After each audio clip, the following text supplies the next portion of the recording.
Ici Suzy Champagne, complice des auteurs, mais surtout fondatrice de la maison d'édition Escapade Répit Bonheur. Écoutez, aujourd'hui, j'ai avec moi Caroline William, plus connue sous le nom de Caroline Lavoie, courtière immobilière qui écrit pendant ses pauses, qui va venir un peu vous parler des coulisses de sa vie d'auteur, mais surtout comment est-ce qu'elle a apprécié travailler avec moi en tant que complice. Donc, bonjour Caroline, merci beaucoup d'avoir accepté mon invitation. D'abord, est-ce que tu pourrais nous parler brièvement de quelle façon est-ce que toi et moi, on s'est connus?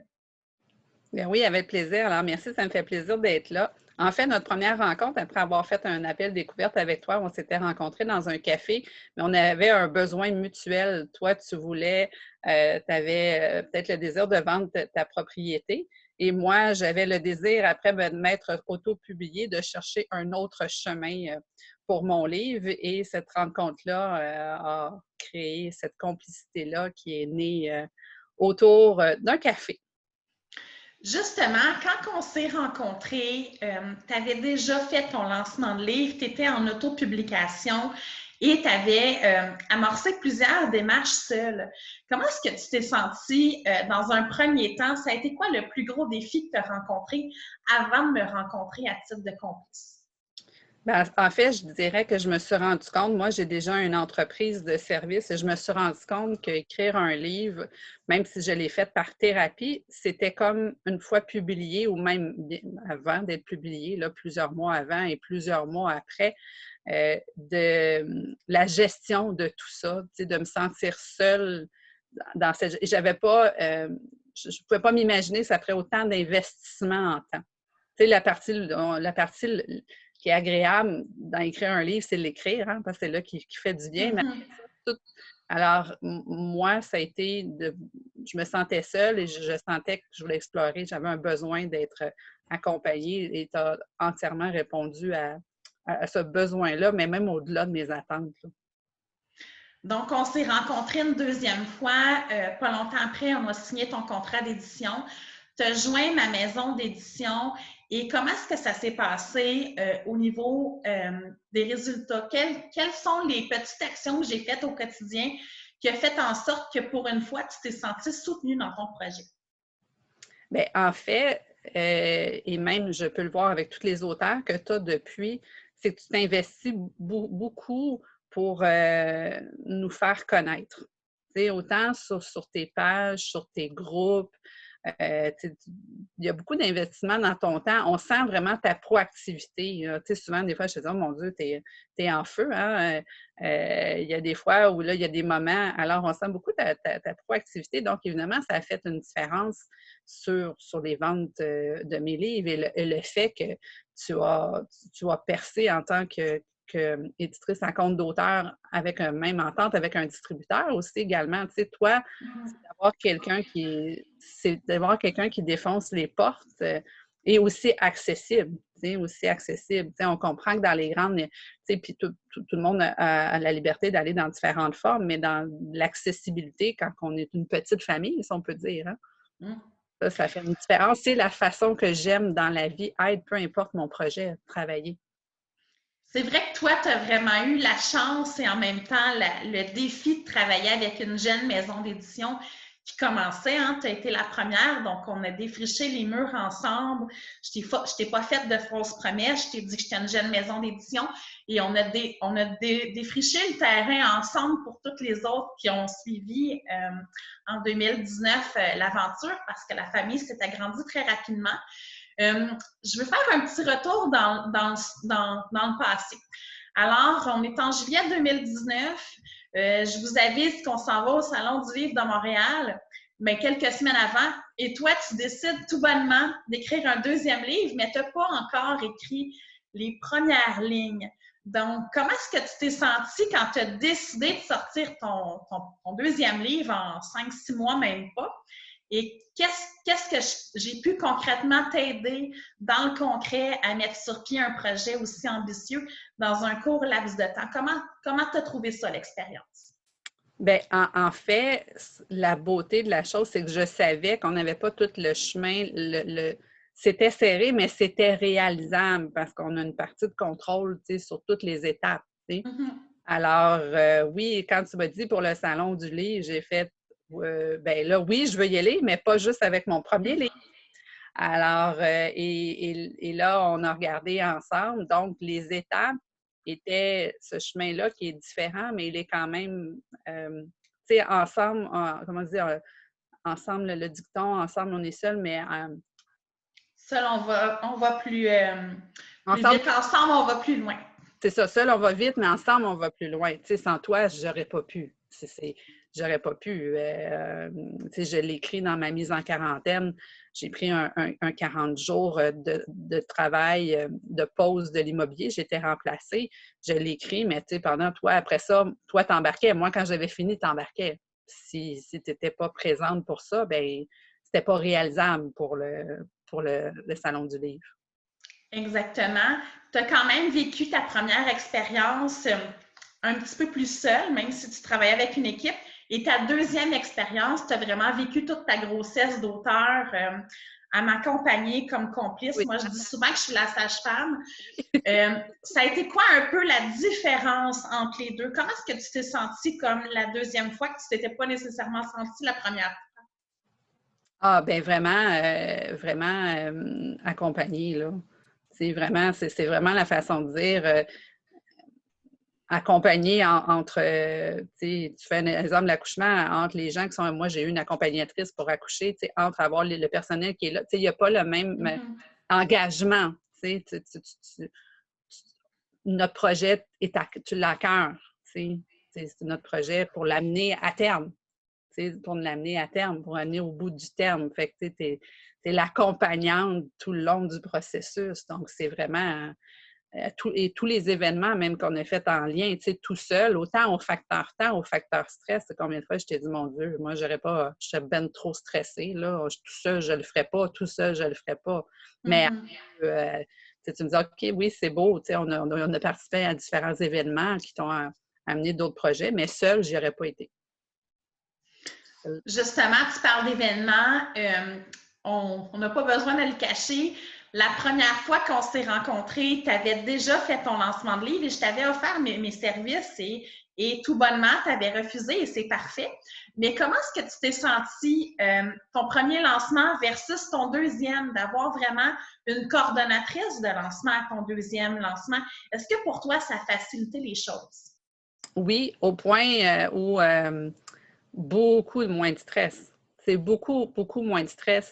C'est sûr, le premier, j'avais vu très gros. J'ai réalisé un rêve de faire ça plus moins que 30 000 pieds carrés. Hein. C'était au Mégamaz à Saint-Jérôme. C'était un rêve que j'avais pour faire un peu comme à la Patch Adam. Mais la première chose que je t'ai dit quand je t'ai rencontré, et tu m'avais offert tes services, puis j'ai regretté de ne pas les avoir pris.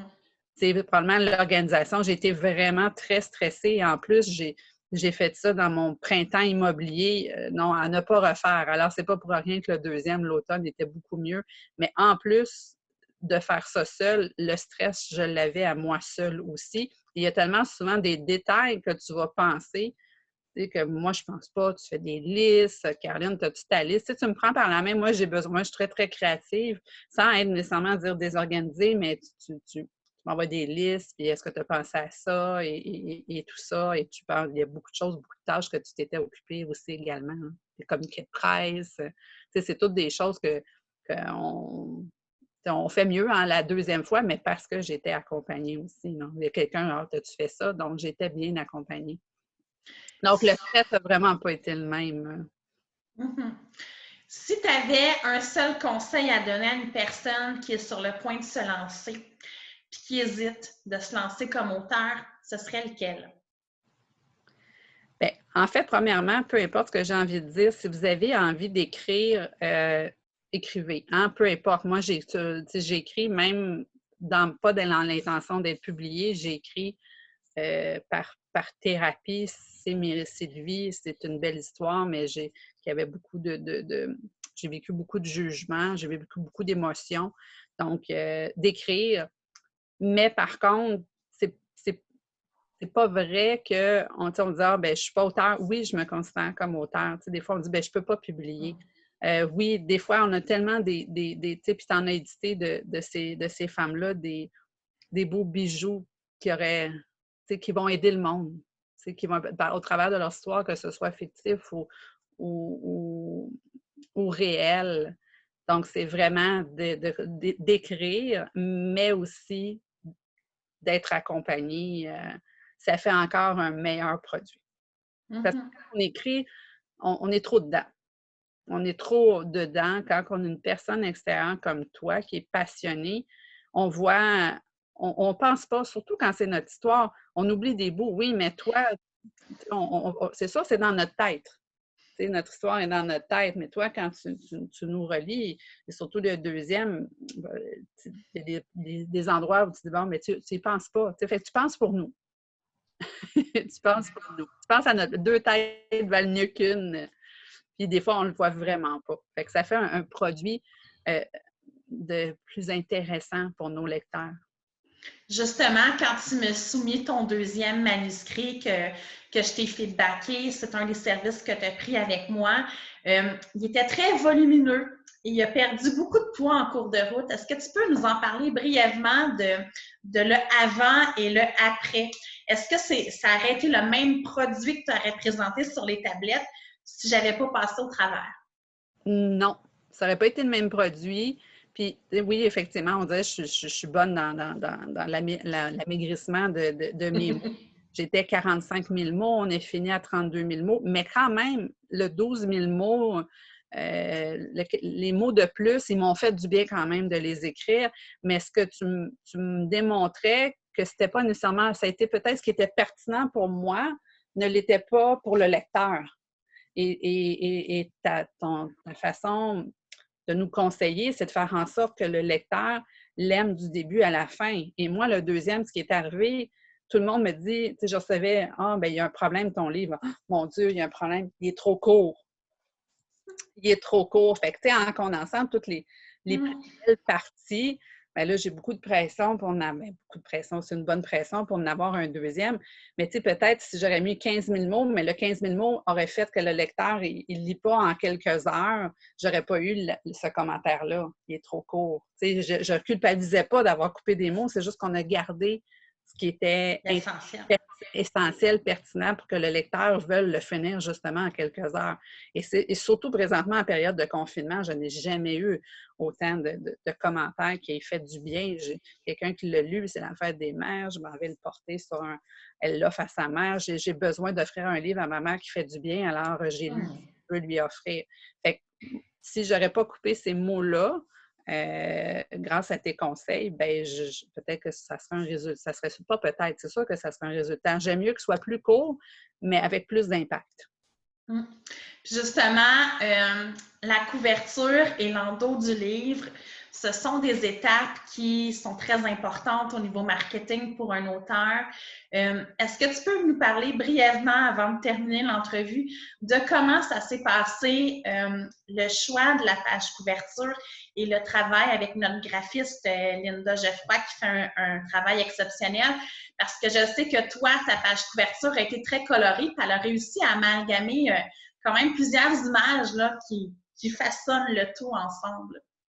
Oui, bien, en fait, ce que j'aime au travers de tes services, Suzy, on fait bien d'en parler, terminer là-dessus, c'est que c'est justement de participer à toutes les étapes. Moi, je suis créative, c'est ce que j'adore, surtout la partie couverture, j'ai adoré ça. Et mon mari, tu sais, c'est mon histoire à moi et mon mari. Alors, Palmier et Fleur de Lys, et lui, c'est vraiment un projet de couple. Lui aussi, il a assisté à toutes les étapes. C'est magnifique aussi, ça a été un beau... C'est vraiment le papa du livre.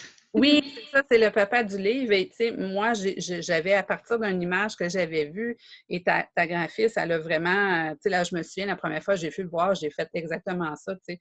Nous, c'est l'amour, et tu sais, il y a l'amour, on nous voit, mais qu'est-ce qui est vraiment notre amour, comme un peu un iceberg en dessous de l'eau. Et les gens, tu sais, c'est un livre, quand les gens voient, c'est un livre de voyage. Les gens aiment le lire à la plage. C'est un livre qui fait du bien au cœur, qui fait du bien à l'âme. La couverture le transmet. Donc, on a fait un trio. Mon idée de base, ce que j'aime, c'est que mes idées de base, ils deviennent réelles.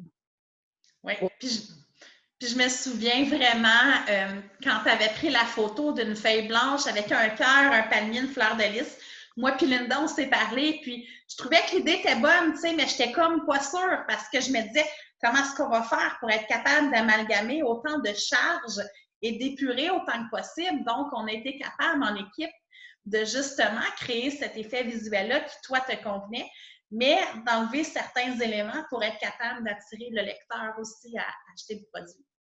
Oui, non, tout à fait. Puis, je suis très contente de... Et c'est ça, je pense que la beauté, c'est de pouvoir participer à toutes les étapes parce que ça reste que c'est ton œuvre. Surtout quand c'est un récit de vie, hein? C'est encore plus délicat. Hein? Moi, c'est mon héritage. C'est mon héritage à mon fils, à mes petits-enfants, tout ça. Fait que c'est autant l'enveloppe que le contenu, c'est important. Puis, tu m'as respecté dans ça. Puis, pour le mot de la fin, on ne se le cachera pas que de trouver une maison d'édition, c'est pas évident. Des fois, on attend des mois, des semaines. Il y en a même qui attendent jusqu'à 6, 7, 8 mois. Il y en a qui n'ont aucune réponse des maisons d'édition. Comment est-ce qu'on se sent quand on a un contrat d'édition avant de commencer un projet? Comment est-ce qu'on se sent? Est-ce que ça enlève notre stress? Est-ce qu'on se sent plus appuyé? Comment est-ce qu'on se sent là, quand on a un contrat d'édition? Puis qu'on n'a pas besoin de se casser la tête avec cet aspect-là, mais de vraiment juste focusser sur le succès du livre. Oui, bien en fait, étant donné, moi, comme tu sais, étant donné que mon livre a été écrit dans un processus, que j'étais dans un processus d'immigration avec mon mari, je ne voulais pas attendre. Je n'ai pas vécu cette attente-là, je ne voulais pas l'attendre, cette attente-là. Donc, je te dirais, la façon qu'on se sent, c'est, moi, je suis une fille d'action, donc, mon projet, OK, c'est beau, tu sais, l'action rentre, il n'y a pas d'attente. Moi, je suis vraiment une fille d'action. Fait que là, il n'y a pas d'attente. Fait que c'est merveilleux pour ça. Évidemment, pour ceux qui nous regardent, tu n'acceptes pas tous les projets. Hein? C'est ça, tu n'acceptes pas tous les projets. Mais là, comme tu avais édité mon premier, je savais que pour le deuxième, ça allait bien. C'est une belle satisfaction. C'est une belle satisfaction. C'est une fierté, je te dirais. Une fierté. Parce que combien des fois, souvent, des gens vont avoir des noms puis dans la vie. Puis, tu sais, je respecte tout le monde littéraire et toutes les formes de maisons d'édition. Hein. Je suis aussi une bonne lectrice. Mais moi, ça me permettait de mettre mon projet en action parce que il n'aurait pas été là pour le Salon du livre. Non, c'est certain. Entre autres. Mais tu sais, ça fait partie on peut mettre plus facilement un échéancier. Hein? Un échéancier. Et moi, ça me convenait. Ça a pu répondre à ce besoin-là. Donc, ce que je comprends, c'est que pour celles ou ceux qui voudraient des résultats plus rapides, ça peut être quand même une option intéressante d'envisager de faire affaire avec une maison d'édition à compte d'auteur.